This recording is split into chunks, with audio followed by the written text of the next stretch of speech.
नमस्कार मित्रों, मैं पुनः आपका डाल्टन क्लासेज में स्वागत करता हूं।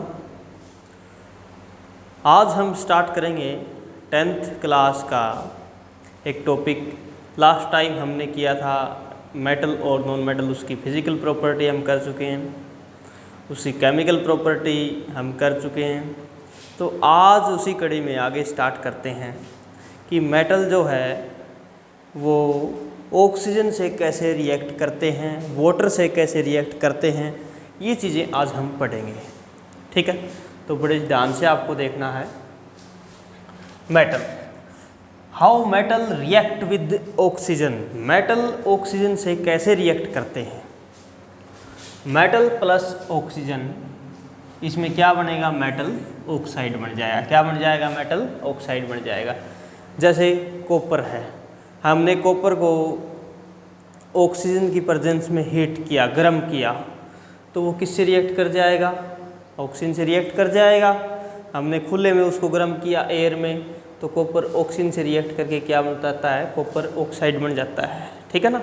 और इस कॉपर का रंग जो होता है ना वो ब्लैक हो जाता है। इसके ऊपर काले रंग की ब्लैक कोटिंग, काले रंग की एक परत आ जाती है, जो किसकी होती है, कॉपर ऑक्साइड की होती है। इसी प्रकार जैसे एल्युमिनियम को है, एल्युमिनियम को हीट करेंगे in the presence of oxygen, तो इसमें भी क्या बन जाएगा, एल्युमिनियम ऑक्साइड बन जाएगा। यानी हमने क्या देखा कि मेटल ऑक्सीजन से रिएक्ट करके मेटल ऑक्साइड बनाते हैं। ये बात आपको याद रखनी है। अब जो मेटल ऑक्साइड होते हैं, लास्ट टॉपिक ने हमने पढ़ा था कि मेटल का जो ऑक्साइड होता है ना वो बेसिक नेचर के होते हैं। कैसे नेचर के, बेसिक नेचर के। तो जो मेटेलिक ऑक्साइड हैं या मेटल ऑक्साइड हैं, इनका नेचर कैसा होता है, बेसिक होता है। ठीक है। और बेस हमेशा किससे रिएक्ट करता है, बेस हमेशा एसिड से रिएक्ट करता है। लेकिन इसमें एक्सेप्शन क्या पढ़ते हैं हम, कुछ मेटल के ऑक्साइड ऐसे होते हैं जो एसिड से भी रिएक्ट करते हैं और बेस से भी रिएक्ट करते हैं, दोनों से ही रिएक्ट करते हैं और साल्ट और वाटर प्रोड्यूस करते हैं। उस प्रकार के ऑक्साइड को हम बोलते हैं एम्फोटेरिक ऑक्साइड। क्या बोलते हैं, एम्फोटेरिक ऑक्साइड। तो ये आपको याद रखना है, एग्जाम की दृष्टि से काफ़ी इम्पोर्टेंट टॉपिक है। एम्फोटेरिक ऑक्साइड क्या होते हैं, those metallic oxide which react with both acids as well as base to produce salts and water। Metallic oxide, वे मेटेलिक ऑक्साइड्स जो acids as well as base, जो एसिड और base दोनों से रिएक्ट करके साल्ट्स और वाटर प्रोड्यूस करते हैं, उन्हें क्या बोलेंगे, हम एम्फोटेरिक ऑक्साइड बोलेंगे। और एम्फोटेरिक ऑक्साइड के आपको एग्जाम्पल याद रखने हैं, aluminium oxide Al2O3 and zinc oxide. ये दोनों ही किसके एग्जाम्पल हैं, एम्फोटेरिक ऑक्साइड के एग्जाम्पल हैं। जैसे एल्युमिनियम ऑक्साइड है, हमने इसके एग्जाम्पल लिए हैं। एल्युमिनियम ऑक्साइड जो है ये एसिड है HCl, HCl से भी रिएक्ट करता है एल्युमिनियम ऑक्साइड, और एल्युमिनियम ऑक्साइड NaOH ये बेस है, इससे भी रिएक्ट करता है। यानी कि एल्युमिनियम जो ऑक्साइड है मेटेलिक ऑक्साइड है, और ये एसिड से भी रिएक्ट करता है और बेस से भी रिएक्ट करता है, दोनों से रिएक्ट करके साल्ट प्लस वाटर प्रोड्यूस करता है। तो ये किसका एग्जाम्पल हुआ, एम्फोटेरिक ऑक्साइड का एग्जाम्पल हुआ। ठीक है ना। जैसे HCl से रिएक्ट किया एल्युमिनियम ऑक्साइड ने, तो एल्युमिनियम क्लोराइड प्लस वाटर, ये आपको याद रखना है। एल्युमिनियम ऑक्साइड ने बेस से रिएक्ट किया, NaOH के साथ रिएक्ट किया, तो सोडियम एल्यूमिनेट प्लस वाटर, ये भी साल्ट है और वाटर प्रोड्यूस होता है। तो ये दोनों से रिएक्ट कर सकता है। इसी प्रकार जिंक ऑक्साइड भी रिएक्ट करता है। जिंक ऑक्साइड भी क्या प्रोड्यूस करेगा, एसिड से भी साल्ट प्लस वाटर प्रोड्यूस करेगा, और बेस से भी क्या प्रोड्यूस करेगा, साल्ट प्लस वाटर। तो ये दोनों ही एग्जाम्पल किसके हुए, एम्फोटेरिक ऑक्साइड के हुए। तो ये आपको याद रखना है। अब जो मेटल के ऑक्साइड हैं वो ऑक्सीजन से रिएक्ट करके ऑक्साइड बनाते हैं।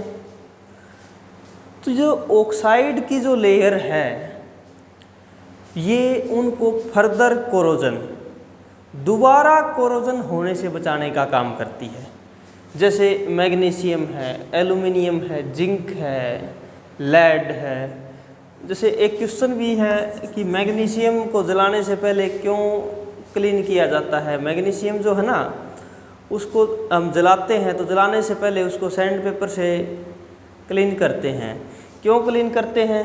क्योंकि मैग्नीशियम एक रिएक्टिव मेटल है। ये ऑक्सीजन के साथ रिएक्ट करके मैग्नीशियम ऑक्साइड बनाता है और इसके ऊपर ऑक्साइड की लेयर आ जाती है। ऑक्साइड की लेयर इसका फर्दर कोरोजन नहीं होने देती है और दूसरी बात इसको जलने भी नहीं देती है। इसलिए उस लेयर को पहले रब किया जाता है, क्लीन किया जाता है ताकि वो आसानी से जल सके। तो ये जो ऑक्साइड की लेयर है ये क्या काम करती है? ये उस अंदर वाले मेटल को प्रोटेक्ट करती है फ्रॉम फर्दर कोरोजन, दोबारा उसका कोरोजन नहीं होने देती है। जैसे लोहा है, आयरन, आयरन को हमने खुले में छोड़ दिया तो आयरन के ऊपर रेडिश ब्राउन कलर की एक लेयर आ जाएगी जिसे रस्टिंग बोलते हैं इस प्रोसेस को, और जो लेयर होती है उसको रस्ट बोलते हैं, जंग। लेकिन एक बार तो वो लेयर आ गई, उसके बाद जो अंदर वाला मेटल है वो सेफ हो जाता है अपने आप ही, क्योंकि वो रस्टिंग की लेयर प्रोटेक्शन का काम करती है, दोबारा उसका कोरोजन नहीं होने देती है। इसी प्रकार कुछ मेटल के ऊपर हम ऑक्साइड की लेयर डिपॉजिट करते हैं और उस प्रोसेस को क्या बोलते हैं? एनोडाइजिंग। क्या बोलते हैं? एनोडाइजिंग। तो एनोडाइजिंग को समझिए। Anodising is a process of forming a thick oxide layer on metal surface by the action of electrolysis। Electricity की हेल्प से एक इलेक्ट्रोलाइसिस प्रोसेस होती है, उसमें एज ए एनोड, एनोड की तरफ हम क्या रखते हैं? मेटल रखते हैं और उसमें से इलेक्ट्रिसिटी पास करते हैं तो उस मेटल के ऊपर ऑक्साइड की लेयर जमा होती जाएगी, उसके ऊपर थिक ऑक्साइड की लेयर आ जाएगी। ठीक है, और इसी प्रोसेस को क्या बोलेंगे? एनोडाइजिंग। 10th क्लास में एल्युमिनियम का एग्जाम्पल दिया भी हुआ है कि एल्युमिनियम के ऊपर ऑक्साइड की लेयर कैसे डिपॉजिट करते हैं। ठीक है, इसी प्रकार कॉपर का भी गिवन है। तो आपको अच्छी प्रकार से समझ में आ गया होगा कि एनोडाइजिंग क्या होता है। एनोडाइजिंग एक प्रोसेस है थिक ऑक्साइड की लेयर को मेटल की सरफेस के ऊपर डिपॉजिट करने की, by the action of electrolysis. ठीक है, ये आपको याद रखना है। अब एनोडाइजिंग का कोई एक फ़ायदा बताइए, या फिर हम कहें कि ऑक्साइड, मेटालिक ऑक्साइड का कोई एक फ़ायदा बताइए। This prevent the metal from further corrosion, ये दोबारा कोरोजन से बचाता है। जैसे एल्युमिनियम है, एल्युमिनियम को खुले में छोड़ देंगे तो उसके ऊपर ऑक्साइड की लेयर डिपॉजिट हो जाएगी धीरे धीरे। अब वो ऑक्साइड की लेयर जो अंदर जो एल्युमिनियम है उस लेयर के अंदर, उसको सेफ रखने का काम करेगी, उसका फर्दर कोरोजन नहीं होने देगी। ठीक है, ये बात आपको याद रखना है। तो ये हमने पढ़ा किसके बारे में कि मेटल ऑक्सीजन से कैसे रिएक्ट करते हैं, और मेटालिक ऑक्साइड जो है उसका कोई एक इम्पोर्टेंट एडवांटेज, एक लाभ हमने पढ़ा कि मेटल जो ऑक्साइड है उसका क्या लाभ है, वो फर्दर कोरोजन से हमें बचाता है। साथ ही हमने पढ़ा एम्फोटेरिक ऑक्साइड से जो एसिड और बेस दोनों से रिएक्ट करके सॉल्ट प्लस वाटर देते हैं। ठीक है, अब कुछ मेटल जो होते हैं ना वो ऑक्सीजन से तो विगोरसली रिएक्ट कर जाते हैं, फास्टली रिएक्ट कर जाते हैं। जैसे सोडियम और पोटासियम है, सोडियम और पोटासियम को हमने खुले में छोड़ दिया तो वो उनमें कैच फायर, आग लग जाती है, क्योंकि वो एटमॉस्फेयर के अंदर वाटर के मॉलिक्यूल भी होते हैं और वो ऑक्सीजन और वाटर दोनों से ही रिएक्ट करके कैच फायर, आग पकड़ लेते हैं, जलना शुरू कर देते हैं। कुछ दो है वो धीरे धीरे रिएक्ट करते हैं। इसी प्रकार जैसे गोल्ड है, गोल्ड और प्लेटिनम जो है वो एयर से रिएक्ट नहीं करते हैं। ठीक है, उसके बाद देखिए मेटल की किसके साथ रिएक्शन? वाटर के साथ। हमने अभी ऑक्सीजन के साथ पढ़ी, अब पढ़ते हैं मेटल की किसके साथ रिएक्शन? वाटर के साथ। तो जो मेटल जो है, मेटल वाटर के साथ रिएक्ट करके पहले तो क्या बनाएगा? मेटल ऑक्साइड, और प्लस में कौन सी गैस निकलेगी? हाइड्रोजन। क्योंकि वाटर के अंदर क्या होती है? ऑक्सीजन होती है ना, उससे रिएक्ट करके सेम वही चीज़ें मेटल ऑक्साइड, लेकिन इसके अंदर क्या निकलेगा, हाइड्रोजन गैस। अब ये जो मेटल ऑक्साइड है ना, ये किस में बदल जाएगा, मेटल ऑक्साइड फिर दोबारा वाटर से रिएक्ट करके मेटल हाइड्रोक्साइड में बदल जाएगा, मेटल हाइड्रोक्साइड में बदल जाएगा। तो ये बात आपको याद रखनी है कि जो मेटल है वाटर के साथ रिएक्ट करके मेटल हाइड्रोक्साइड में बदल जाएगा और प्लस में क्या निकलती है, हाइड्रोजन गैस। ठीक है ना, इस प्रकार आपको याद रखना है। जैसे हमने सोडियम को रिएक्ट करवाया किसके साथ, वाटर, वाटर कैसा लिया हुआ, लिक्विड स्टेट में है। ठीक है ना, तो सोडियम जो होता है वो सॉलिड स्टेट में होता है, मैंने दिखाया नहीं हुआ है। ठीक है, ये अल वाटर में मैंने दिखाया हुआ है क्योंकि यहाँ पर हम वाटर की स्टेट चेंज करेंगे, कहीं हम इसको गैसी स्टेट में भी लेंगे और लिक्विड स्टेट में भी लेंगे, इसलिए अल से इसको डिनोट कर दिया है। सोडियम जो है वाटर से रिएक्ट करके sodium hydroxide plus hydrogen gas produce करता है और काफ़ी ज़्यादा मात्रा में हीट एनर्जी प्रोड्यूस होती है। और ये जो रिएक्शन होती है वो हाईली एक्सोथर्मिक होती है। इसमें क्या होता है, ये जो हाइड्रोजन गैस है ये गर्म होते ही जलना शुरू कर देती है। तो इसका मतलब जब सोडियम को हम वाटर के अंदर डालते हैं तो सोडियम आग पकड़ लेता है, catch fire in water, water के अंदर वो आग पकड़ लेता है। इसी प्रकार पोटासियम, तो ये दो एग्जाम्पल आपको याद रखने हैं कि पोटासियम और सोडियम हाईली रिएक्टिव मेटल हैं और वाटर में डालते ही इनमें आग लग जाती है, they catch fire in water vigorously. ठीक है, ये आपको याद रखना है। और ये ठंडे वाटर से रिएक्ट कर सकते हैं। ठीक है ना, कोल्ड वाटर से रिएक्ट कर सकते हैं। कैल्शियम जो है सोडियम और पोटासियम से थोड़ा कम रिएक्टिव है, ये रिएक्ट तो कर जाता है ठंडे वाटर से, कोल्ड वाटर से रिएक्ट तो कर जाएगा और कैल्शियम हाइड्रोक्साइड प्लस में हाइड्रोजन गैस इसके अंदर प्रोड्यूस हो जाएगी, लेकिन ये catch do not catch fire, ये आग नहीं पकड़ सकता है। ठीक है ना, ये बात आपको याद रखनी है क्योंकि ये कम रिएक्टिव है सोडियम और पोटासियम से, इसलिए कैल्शियम जो है वो आग नहीं पकड़ता है, सिर्फ ये कैल्शियम हाइड्रोक्साइड प्लस में हाइड्रोजन गैस प्रोड्यूस करता है। और जो ये सोडियम मेटल है ये भी कोल्ड वाटर से रिएक्ट कर जाता है, स्टार्ट फ्लोटिंग, ये तैरना शुरू कर देता है due to bubbles of hydrogen gas. Hydrogen gas जो प्रोड्यूस होती है उसके bubbles sticking on its surface, इसकी सरफेस के ऊपर चिपक जाते हैं जिससे वो तैरना शुरू कर देता है। तो एग्जाम में पूछ सकते हैं कि जो मैग्नीशियम है या कैल्शियम है ये दोनों ही फ्लोट करती हैं मेटल्स, जब वाटर में डालते हैं तो ये फ्लोट क्यों करती हैं, ये एग्जाम में भी पूछ सकते हैं। फ्लोट इसलिए करती हैं क्योंकि ये वाटर से रिएक्ट करके हाइड्रोजन गैस प्रोड्यूस करती हैं और हाइड्रोजन गैस के बबल्स इनकी सरफेस के ऊपर हो जाते हैं, चिपक जाते हैं, जिससे इनकी वॉल्यूम बढ़ जाएगी, ये लाइट हो जाएंगे और तैरना स्टार्ट कर देते हैं, फ्लोट करना स्टार्ट कर देते हैं। तो ये बात आपको याद रखनी है। कैल्शियम कोल्ड वाटर से रिएक्ट कर जाता है, लेकिन मैग्नीशियम जो है वो कोल्ड वाटर से रिएक्ट नहीं करता है। मैग्नीशियम किसके साथ रिएक्ट करेगा, हॉट वाटर के साथ। मैग्नीशियम कम रिएक्टिव है, मैग्नीशियम कम रिएक्टिव है।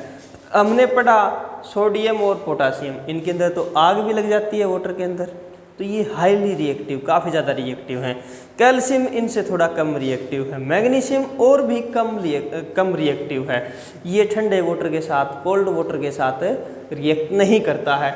मैग्नीशियम सिर्फ और सिर्फ हॉट वाटर के साथ रिएक्ट करता है और ये भी हाइड्रोजन गैस प्रोड्यूस करता है और फ्लोट करना स्टार्ट कर देता है। ठीक है, ये बात आपको याद रखनी है।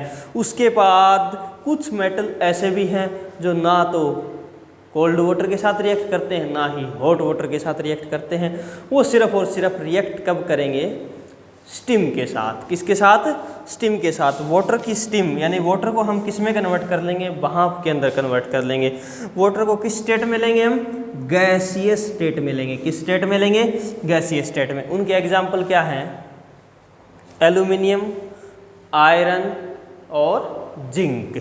एल्यूमिनियम, आयरन और जिंक ये तीनों ही कोल्ड वाटर और हॉट वाटर से रिएक्ट नहीं करते हैं, ये सिर्फ और सिर्फ स्टीम यानी कि वाटर की स्टेट में गैसीय स्टेट में लिया जाता है उसी से रिएक्ट करते हैं, क्योंकि ये उनसे कम रिएक्टिव हैं।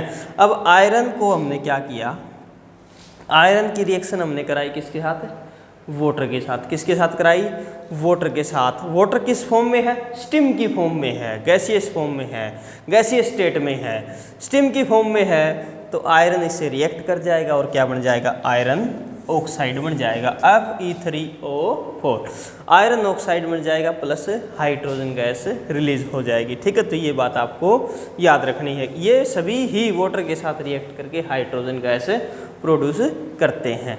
ठीक है, ये स्टीम के साथ रिएक्ट करते हैं, एल्यूमिनियम, आयरन और जिंक। लेकिन इसके बाद और भी मेटल हैं जो स्टीम के साथ भी रिएक्टिव नहीं करते, उन्हें वेरी लेस रिएक्टिव मेटल बोलते हैं। उनके एग्जाम्पल क्या हैं, Pb, copper, Ag, Au। Pb क्या है, लेड, Cu क्या है, कॉपर, Ag क्या है, सिल्वर, Au क्या है, गोल्ड। ये लेस रिएक्टिव मेटल हैं। ये even in the form of steam, steam से भी रिएक्ट नहीं करते। यदि वाटर स्टीम की फॉर्म में है ना, उससे भी रिएक्ट नहीं करते हैं। तो ये पूरी बात आपको समझ में आ गई होगी कि मेटल ऑक्सीजन से कैसे रिएक्ट करते हैं और वाटर से कैसे रिएक्ट करते हैं। ऑक्सीजन से रिएक्ट करके ऑक्साइड बनाते हैं जो बेसिक नेचर के होते हैं, ठीक है, और वाटर से रिएक्ट करके मेटल हाइड्रोक्साइड बनाते हैं और उनमें क्या प्रोड्यूस होती है, हाइड्रोजन गैस प्रोड्यूस होती है। कोल्ड वाटर, हॉट वाटर और स्टीम के साथ कौन कौन से मेटल रिएक्ट करते हैं, कौन कौन से फ्लोट करते हैं, ये हमने कर दिया है। अब ये एग्ज़ाम की दृष्टि से काफ़ी इम्पोर्टेंट है कि ये मेटल कौन कौन से हैं जो फ्लोट करना स्टार्ट कर देते हैं। CBSE के अंदर इसको पूछ लेते हैं, ठीक है ना। तो ये बिल्कुल आपको बढ़िया तरीके से इनको कंप्लीट करना है। Thank you.